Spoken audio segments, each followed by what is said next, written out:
Welcome to Digest Discussions, where every episode brings the pages of knowledge to life. Dive deep with us into the heart of academic excellence, where the latest blog posts from Doctoral Digest aren't just read, they're explored, questioned, and expanded.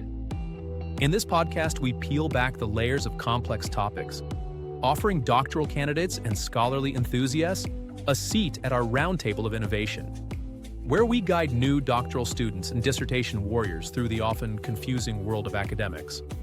Today we're tackling a topic that resonates with virtually every doctoral student: academic resilience. The journey through a PhD program is certainly not for the faint of heart, is it? Absolutely not. I think what makes this topic so vital is that resilience isn't just a nice-to-have quality for doctoral students, it's essential. The article we're discussing today really hits home with its definition of academic resilience as not just bouncing back from setbacks, but actually transforming those challenges into opportunities for growth. I love that framing. It reminds me of what one of my mentors used to say. A PhD is not a test of intelligence, it's a test of perseverance. And that's precisely where resilience comes in. The article mentions Elizabeth Edwards' quote about resilience being the acceptance of a new reality, even if it's less favourable than what we had before. That's powerful because so many doctoral students enter their programmes with certain expectations that often don't align with reality. Right. And I think it's important to note that this misalignment happens to nearly everyone. The idealized version of doctoral study that many envision, making groundbreaking discoveries, having profound intellectual discussions with brilliant minds, often gives way to the harder reality of failed experiments, funding challenges, isolation, and imposter syndrome. That's such an important point. The article mentions several common setbacks: research challenges, time management issues, isolation, and financial stress. But I'd add imposter syndrome to that list as perhaps one of the most insidious challenges. The feeling that you don't belong, that you've somehow fooled everyone into thinking you're qualified to be there. Absolutely.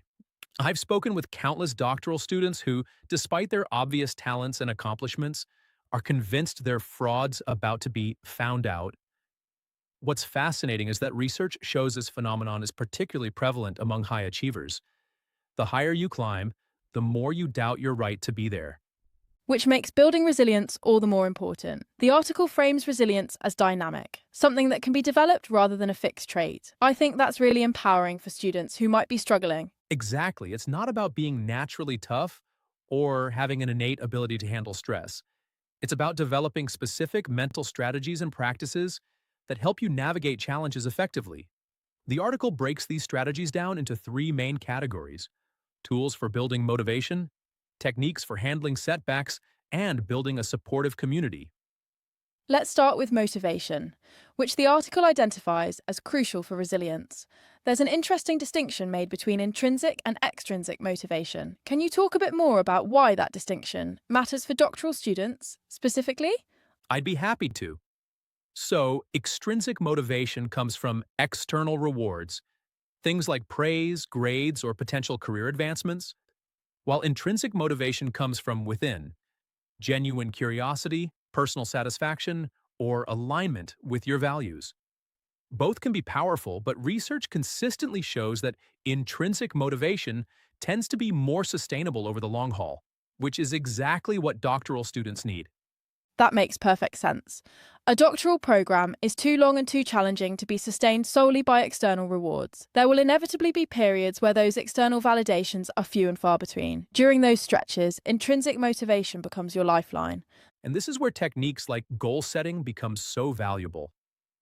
The article emphasizes the SMART criteria: specific, measurable, achievable, relevant, and time-bound goals. I found this approach transformative in my own work. Rather than having this overwhelming goal of finish my dissertation, breaking it down into manageable chunks with clear timelines can make all the difference.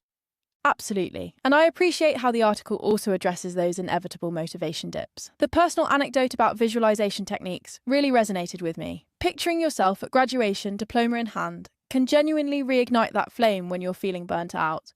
Combined with affirmations, which might sound a bit cheesy at first, but when practiced consistently, can reshape your self-talk in powerful ways. Simply replacing "I can't do this" with "I'm facing a challenge I can work through" shifts your entire approach to obstacles. What I find particularly valuable is how the article frames failure. This idea of reframing failure as growth is something that extends well beyond academia. In doctoral programs, where experimentation and pushing boundaries are essential, failure is inevitable. Learning to see it as data rather than defeat is crucial. That's such a profound shift in perspective. I'm reminded of Thomas Edison's famous quote about not failing, but finding 10,000 ways that don't work. In research, negative results are still results. They tell you something important, even if it's not what you hope to find. And the article connects this to mindfulness techniques as well, which I think is brilliant. When you encounter setbacks, being able to step back, take a breath, and approach the situation with clarity rather than emotionally reacting can be the difference between abandoning a project and finding a creative solution. This reminds me of research on cognitive distortions, those patterns of thinking that lead us to catastrophize or overgeneralize. When an experiment fails or a paper gets rejected, it's easy to jump to thoughts like, I'll never complete this degree or I'm not cut out for this. Cognitive behavioral techniques help us challenge those thoughts and replace them with more realistic ones. The article mentions this specifically under cognitive behavioural techniques, the practice of challenging negative thoughts by asking, is this thought actually true? Often, when we examine our catastrophic thinking, we realise we're operating on distortions rather than reality. What I found particularly powerful was the section on building a supportive community. Academia can sometimes glorify the lone genius archetype, but that's rarely how real progress happens. The research is clear that social connections and support networks are essential for resilience. Absolutely. And I think this is an area where there's still room for growth in many doctoral programmes. The article emphasises being proactive in building these connections, joining study groups, seeking mentorship, and staying in touch with peers. But institutions can do more to facilitate these connections as well. I couldn't agree more. Some of the most successful programs I've observed have formal structures in place: peer mentoring programs, writing groups, and regular social events. These aren't just nice extras, they're essential infrastructure for student success. And what's fascinating is that these support networks don't just provide emotional comfort, though that's certainly valuable. They also enhance cognitive resilience by exposing students to different perspectives and approaches to problems. That diversity of thought can be invaluable when you're stuck on a research question. The article quotes Helen Keller: "Alone we can do so little. Together we can do so much." That really captures it beautifully. When you're struggling with a complex problem, having colleagues who can offer fresh eyes can make all the difference.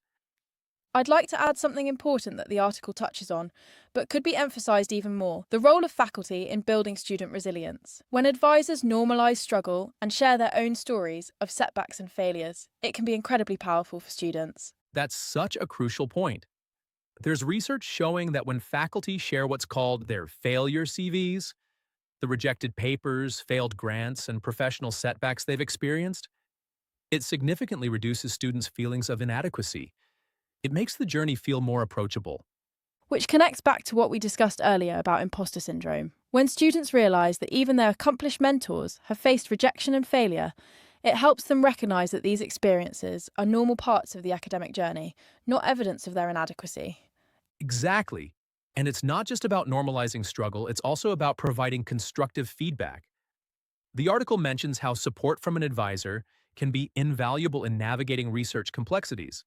Feedback that's specific, actionable, and balanced with encouragement can help students develop resilience. I think that's why the article emphasises that resilience isn't a fixed trait, but something that can be developed through intentional practice and commitment. The right support system, both peers and faculty, creates an environment where students can take risks, learn from setbacks, and gradually build their resilience muscles. What I appreciate about this article overall is that it offers concrete, practical strategies rather than just abstract advice. The combination of psychological tools, reframing techniques, and community building provides a comprehensive toolkit for doctoral students. And importantly, it acknowledges that different strategies will work for different people. Some might find visualization particularly powerful, while others might benefit more from mindfulness practices or cognitive reframing. It's about finding the combination that works for you. I think that's a perfect segue to wrapping up our discussion. If there's one message I hope doctoral students take away from this conversation, it's that struggling doesn't mean you're failing. It means you're growing. And with the right tools and support, you can transform those struggles into stepping stones toward success. And remember that resilience isn't about never feeling discouraged or overwhelmed. Those feelings are inevitable. It's about developing the capacity to work through those feelings and emerge stronger on the other side.